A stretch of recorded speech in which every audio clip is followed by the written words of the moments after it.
আমি আর কোনোদিন গুড্ডির সঙ্গে কোনো সম্পর্ক রাখবো না।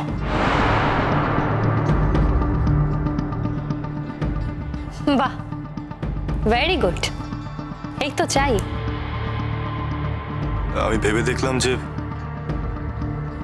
একদিন যার সঙ্গে আমার বিয়েটা ভেঙেই গেছে, তাকে নিয়ে আমি কেন আর এত মাথা ঘামাতে যাচ্ছি। তার থেকে যার সঙ্গে আমার বিয়েটা হয়েছে তাকে নিয়ে মাথা ঘামানোই তো আমার উচিত। আর জীবনটা ধ্বংস করে দিয়ে যে আমার জীবন থেকে চলে গেছে, তাকে নিয়ে তো আমি ব্যস্ত থাকতে পারি না, তাই না? আর তাছাড়া শিরিনের তো কোনো দোষ নেই, শুধু শুধু ওই যন্ত্রণাটা কেন পাবে? এই কথাটা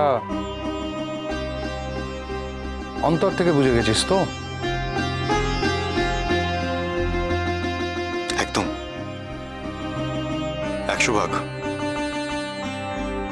তাহলেই ভালো।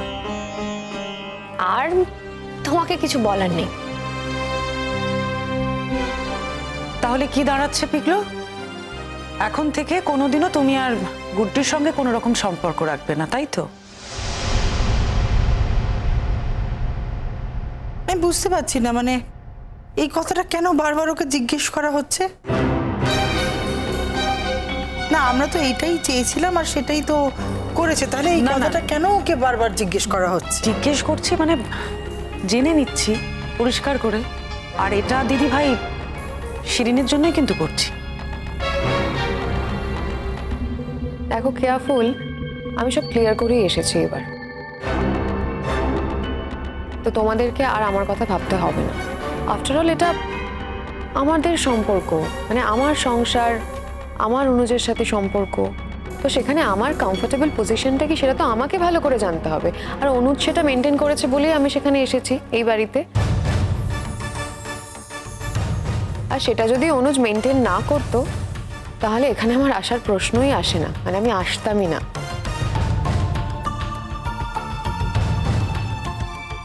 Shirin, It's okay. অনেকদিন বাদে এট লাস্ট একটু শান্তির কথা শুনলাম। Thank you. এনিওয়ে, দ্বিতীয় শর্তটার কি হলো? দ্বিতীয় শর্ত ওই যা দিয়েছিল শিরিন মেনে নিয়েছি। হ্যাঁ, আমার ট্রান্সফারটা হয়ে যাবে খুব শীঘ্রই। আজকে যাব অফিসে, গিয়ে কথাবার্তা বলে নেব। এক্স্যাক্টলি ঠিক কবে ট্রান্সফার অর্ডারটা হয়েছে সেই নোটিফিকেশন এখনো আমার কাছে এসে পৌঁছায়নি। আমি আজকে গিয়ে স্যারের সাথে কথা বলছি, বলে তারপরে জানতে পারবো। ট্রান্সফারটা কোথায় নিচ্ছিস? মানে কাছাকাছির মধ্যে নাকি দূরে কোথাও? দেখ, সে যেখানেই নিস, একটা জিনিস ভেবে ভালো লাগছে পিকলু, ফাইনালি তুই সংসারই হলি। হ্যাঁ, হলাম না? হ্যাঁ ঠিকই তো, সংসার করতে এসে সংসারই হয়েছি, এটাই তো সবাই চেয়েছিল। হতে পেরেছি না? হতে পেরেছি। তোমাদের অসুবিধা হচ্ছে নাকি গো? কোনো অসুবিধা? এই দেখেছো, অদ্ভুত। শিরিন, তুমি কেন সবসময় মনে করো বলো তো যে আমরা সবসময় তোমার বিপক্ষে কথা বলছি? আমরাই তো পিকলুকে বললাম যে তুই মন দিয়ে শিরিনের সাথে সংসারটা কর। বিশ্বাস করছো না? তোমার না একটুখানি আস্থা নেই আমাদের উপরে, কি খারাপ লাগে। আসলে কি বলতো চটকামণি, তোমাদের কথাবার্তা না, মানে তোমাদের সবার কথাবার্তা কেমন তির্যক লাগছে আমার। তির্যক? তুমি তির্যক মনে ভাবছো তাই কথাগুলো তির্যক লাগছে। আসলে তুমি আমাদেরকে বোধহয় তোমার আপন বলে মনে করো না। মানে তুমি ভাবো যে আমরা সবসময় তোমাদের ক্ষতি চাই, কিন্তু এরকম না শিরিন।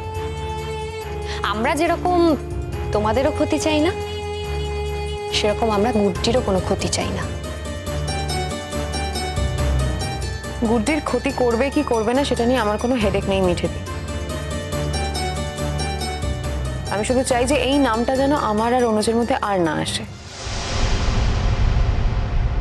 কিন্তু নামটা তো আছে শিরিন, আর নামটা থাকবেও। দেখো, তোমাদের দুজনের মাঝে নামটা নাও থাকতে পারে, কিন্তু আমাদের মনের মধ্যে তো, বিশেষ করে আমার মনের মধ্যে তো নামটা থাকবেই। একদিনে ভাইয়া তোমার সব শর্ত মেনে নিয়ে তোমাকে এই বাড়িতে ফিরিয়ে নিয়ে এসেছে ঠিকই, কিন্তু তার মানে তো এটা নয় যে আমি যাকে বোন বলে ডেকেছি তার নামটা আমি ভুলে যাব, আর তার সঙ্গে আমার সম্পর্কটাও মিথ্যে হয়ে যাবে। দেখো মিঠেদি, তুমি যাকে বোন বলে ডেকেছো তাকে তোমার মাথায় তুলে রাখো।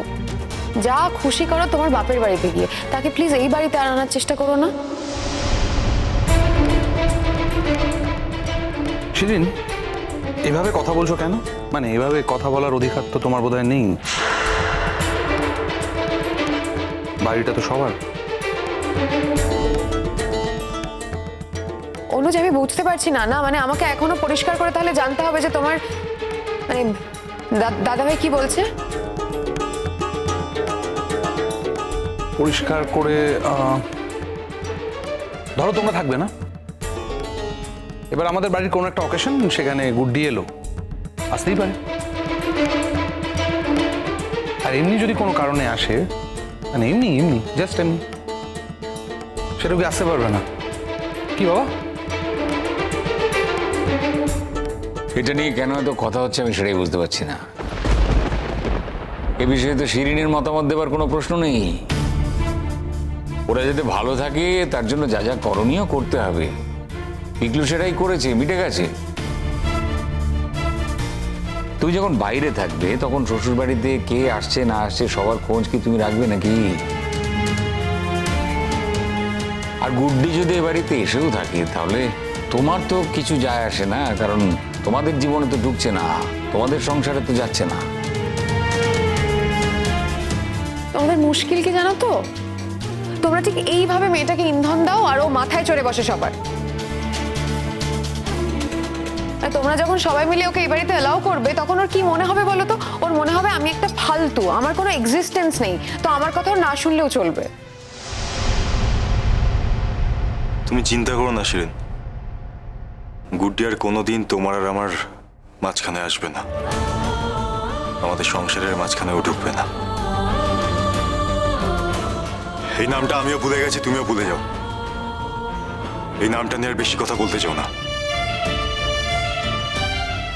হঠাৎ একদিনে তুই এত বদলে গেলি কি করে বলতো? না মানে আমি জাস্ট বলছি আর কি, আমি জাস্ট জানতে চাইছি যে হঠাৎ তোর এই মনোভাব বদলের কারণ কি। মানে যদি তোর এই মনোভাবটা আগেই বদল হয়ে যেত, আগেই যদি তুই এই ডিসিশনটা নিতিস কিংবা এই কথাগুলো বলতিস, তাহলে তো শিরিনকে বাড়ি ছেড়ে যেতে হতো না। পাড়ার লোকজন যে দু চারটে কথা বলছে সেইগুলো বলতো না, আমাদের অশান্তি ভোগ করতে হতো না, সব থেকে বড় কথা তোকে অশান্তি ভোগ করতে হতো না, তাই না? মানুষই তো বদলায়, মানুষই তো বদলায়, বদলানোর কারণ তৈরি হয় হয়তো, তাই মানুষ চোখের সামনে বদলে যায়। না কিন্তু তুই এভাবে গুড্ডির দিক থেকে 360 ডিগ্রি ঘুরে গেলি কি কারণে, মানে কিভাবে, এটা আমি বুঝতে পারছি না। না এইটা তুমি বুঝতে পারছি না। হ্যাঁ, ও গুড্ডির দিক থেকে 360 ডিগ্রি ঘুরে গেছে, তো ঘুরে যাক না, এইটাই তো আমরা চেয়েছিলাম। তো এইটা নিয়ে এত এখন কথা হচ্ছে কেন? হ্যাঁ, আমিও বুঝতে পারছি না তোরা এক্স্যাক্টলি কি চাইছিস। সারাক্ষণ খুঁজিয়ে চলেছিস। তোরা কি চাস এই সংসারটা অশান্তিতে শেষ হয়ে যাক, ধ্বংস হয়ে যাক? কি চাইছিস বলতো?